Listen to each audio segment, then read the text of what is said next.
In this lesson, we are going to talk about things that annoy you. So different ways to say I'm annoyed and some extra bits and bobs as well. Firstly, I'm going to introduce you to the cultural concept of Room 101. Room 101 is a concept first introduced by George Orwell in his novel 1984 as a place containing people's worst nightmares. It later became the title of a BBC show where guest celebrities would talk about the things they found really annoying. Now, they had to make a strong enough case to the host in order to convince the host that this thing should enter Room 101, that it was generally very annoying to everybody rather than just something niche or specific to that individual. So how do we actually express our annoyance? Let's start off with the PG versions. PG means it's safe for all the family. Not rude. Okay, firstly, you can use the slang word miffed. I'm miffed. So, to be miffed. The teacher slipped on an irresponsibly discarded banana skin. Whoop! He rose looking very miffed. Who left that banana skin there? You could also say to be peeved. She was peeved at her husband after he accidentally referred to her as Alison, his secretary. What? I'm not Alison. You could very simply say, it bothers me to be bothered. It really bothers me when you leave the toilet seat up. Please, just put it down after you. Or you could say to irritate. She seems like a lovely girl, but there's something about her voice that irritates me. Or, if it's a bit more annoying, you could say aggravate. People without children parking in parent and child bays are incredibly aggravating. When talking about parking, you will always hear the word bay. So a parking bay is a space that you park your car. When you go into a car park, there are many bays, and some bays are specifically for disabled people, some bays are specifically for parent and child customers. Okay, so moving on. If you're really annoyed, then you might use the word anger if it makes you feel angry. Your nonchalant attitude towards climate change seems to anger the majority of your family.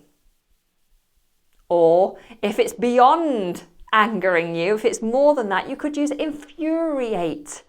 This is when the steam is coming out of your ears, you're so angry. He sits there doing nothing and expects us to run around after him all day. It is infuriating. You could use the word rile. It's an interesting word. The Labour Party suggestions particularly riled the Conservative backbenchers. Oh, there's some political vocabulary there for you. Okay, another word I quite like is the word vex. Despite her not saying a word, I could tell that she was vexed. Grr. Another fun word is the word irk.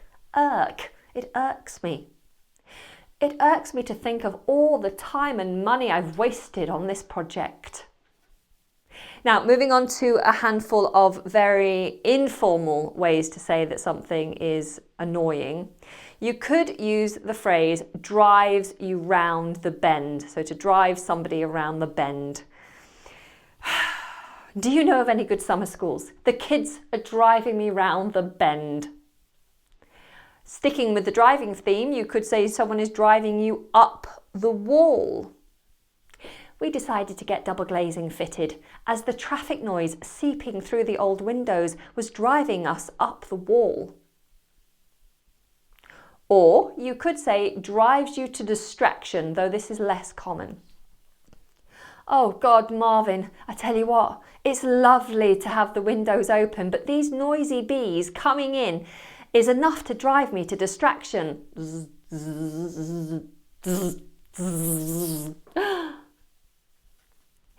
Again, another driving version is to drive you mad or to drive somebody mad. Oh, that knocking drives me mad, but I can't find what's causing it anywhere. You could say it drives me insane as another version.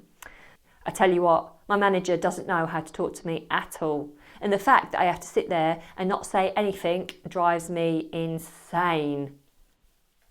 Or you could say it drives me crackers. This rope is such a tangled mess. Trying to unravel it is going to drive me crackers. Now, a very common expression that we have is to get on my nerves. Johnny, will you stop jiggling your leg? It's really getting on my nerves. Or a slightly less polite version of that is to get on my tits. I tell you what, my husband's constant badgering is really getting on my tits. So the word badgering there, if you're not familiar with it, is it means to, it's like to pester, to bug someone, to constantly be going on about the same thing over and over again. Maybe you're saying, can you do the washing up? Do the washing up, do the washing up. Stop badgering me. Okay? All right, moving on. You could say, it does my head in. The next door neighbour always plays music late at night and, well, it does my head in. Now, if you are really annoyed and you are not being polite, you could use a swear word and say, pisses me off. Back off, mate. The way you're talking to my missus is really starting to piss me off. So there I use the word missus. Missus is an informal way to talk about your girlfriend or your wife. Okay? Next we have the word pester. Now, pester is not necessarily informal. You can use it in any setting. Here's an example. I'm so sorry to pester you about this, but the report needs to be discussed at the board meeting at 3. When do you think it'll be ready to share? And the word I previously mentioned, badger. Will you stop badgering me about it? You're always harping on. Just give me some peace. Now, you could use the word provoke. Usually you'd use this if you're talking about a third party. So if you're talking about someone annoying someone else. Eyewitnesses have alleged that the suspect provoked the victim for a full hour before the incident took place. Or you could say that someone provoked you if you're talking about something that happened in the past. Another word that's less common is the word perturb. It's quite a fun word to say. Perturb. You say it. Perturb. I know it's cliche, but people making basic grammar mistakes really perturbs me. A fun phrase is the phrase, ruffle someone's feathers. Come on now, Sandra. He's been intentionally annoying. Don't let him ruffle your feathers. It's all he's after anyway.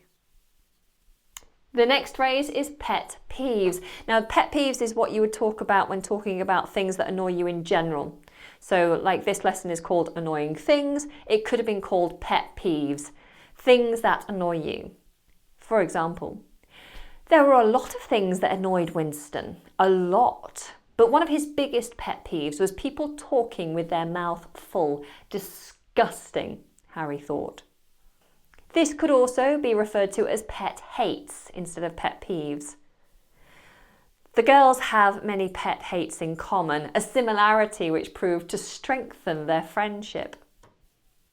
Another way of talking about pet peeves is to talk about your bugbear. Bugbear. This is less common. It's quite a cute little saying. I'm a pretty relaxed individual, I have to say, but I do have one bugbear and it's children. Not anything specific, just children in general. Okay, we've talked about how to express our annoyance, but what things actually annoy us? I'm going to just share with you a handful of common pet peeves that I think most of us will share. So the first is to be hangry. The word hangry is quite new to our vocabulary. It means when you feel angry because you're hungry. So it's brought the word hungry and angry together. So you might say, I'm hangry. Or if your partner seems annoyed and someone says, what's wrong with him? You say, oh, he's probably hangry. It's dinner time and I haven't made anything yet. So to be hangry. Another thing people generally find annoying is cold calling. Cold calling refers to when you get an unsolicited sales call. So your phone rings, you pick it up, hello, and it's someone trying to sell you life insurance. Or in this country, we've recently had constant PPI calls, which is payment protection insurance calls. It's to do with a banking scandal. And so for years and years, many of us will receive numerous PPI calls. It's all cold calling, just trying to sell you something. People might try and sell you double glazing or advertising space, but it's really irritating, isn't it, to get that cold call? You haven't asked for it. Leave me alone, stop calling me. Another thing people find generally annoying from other people is lack of manners, whether that's people talking with their mouth full or slurping their drinks. That noisy eating is quite disgusting sometimes, isn't it? Or when they talk with their mouth full and spit their food on you. Ooh, yuck. Another thing some people find annoying is prying. So prying refers to unwanted questions, particularly about your personal life. So if someone's asking you a lot of questions and they're personal, that's prying, and you might find that a little bit irritating, to be honest. Now, one thing that some people really struggle with is the sound of fingernails being pulled down a chalkboard. I don't know why we talk about this when we talk about things that annoy us, but it always shows up in lists of things that people don't like, and it's just a sound that most people can't stand, is that sound of fingernails down a chalkboard. Maybe it's something that teachers used to do when chalkboards were used in lots of mainstream education. Okay, so other things that you might find irritating is spitting. I know in some cultures spitting is very much a part of culture, but here in the UK, a lot of people struggle to accept spitting as a part of polite culture. They think it's dirty, and so spitting is not really accepted with the majority of people in this country. Some people spit. Littering is also one that many people find annoying. In this country, it's actually illegal to litter. So if you drop litter on the floor, you're actually breaking the law and you could be fined. But this law requires the general public to come in and enforce the law. And it's quite difficult to enforce. So dropping litter or littering, annoying. Especially when we all have to enjoy the beautiful countryside and things. And it's just full of plastic bottles and old wrappers. Okay, so another thing that people might find irritating is when someone talks loudly on their phone in public. We've all been there, haven't we? When you're in a crowded space, you're trying to get somewhere and then someone's, hello? Yeah, just getting on the train now. Yeah. Oh, what's that? Oh, yeah, I love some meatballs for dinner, fantastic. Or when they're talking about something very private, quite loudly, or something a bit rude, quite loudly. It can be annoying, can't it? You just want to chill out and relax. Being disrespectful, many people will find that annoying when someone perhaps doesn't use their manners, perhaps they're being impolite, or if you're queuing up, waiting politely, and then someone just barges in and cuts in front of you. You're like, hey, we've been waiting for ages, how dare you just push in? It's not very nice, is it? One thing that I find quite irritating is when someone comes into the house and they don't wipe their shoes. In my house, we don't wear shoes anyway, so I prefer it when a guest says to me, do you mind, is it okay for me to wear shoes, or would you prefer me to take them off? Because then I can say, could you take them off, please? That'd be great, thank you. But at the very least, I would expect them to wipe their feet so they're not bringing dirt into the house. What annoys you? Do any of those sound familiar to you? All right, so how do we politely ask someone who's doing something annoying to stop? Well, you could use these phrases. You could say, would you mind stopping that? Would you mind not doing that? Or would you mind sitting down because you're standing in my space? I'd rather you sat down. So using would you mind at the beginning of your request makes it sound more polite. Or you could start with, I would be grateful if. I'd be grateful if you turned your music down. It's pretty loud and my baby's trying to sleep. Or you could say, it would be wonderful if. So you're turning a negative into a positive. It would be wonderful if you did the dishes tonight, if you washed up after yourself. You could just say to someone, I wish you wouldn't do that. So perhaps someone is biting their nails and it's really annoying you. You could just turn around and say, I wish you wouldn't bite your nails in the front room and spit them into the carpet. It's pretty gross. Or similar to that, you could say, I'd rather you didn't. I'd rather you didn't. I'd rather you didn't bite your nails. Thanks. You could also say, could you possibly, and then request them to do whatever it is you want them to do. So could you possibly put all your things away? The house is quite messy at the moment and it's all your stuff. Okay, so those were some polite ways of asking someone to stop being annoying, basically. And now I'm going to give you some examples of impolite ways of asking or telling someone to stop doing what they're doing. Now, these are considered rude, pretty much, and only to be used in informal situations, ideally. So you could just simply say to someone firmly, stop that. So imagine someone's clicking a pen. Sometimes pen clicking can be irritating. You could say, stop that, or stop it. If somebody is quite close to you and giving you a hard time or annoying you with what they're saying, you could say, back off. Just back off. You're asking them to step back and to stop hassling you, to stop badgering you.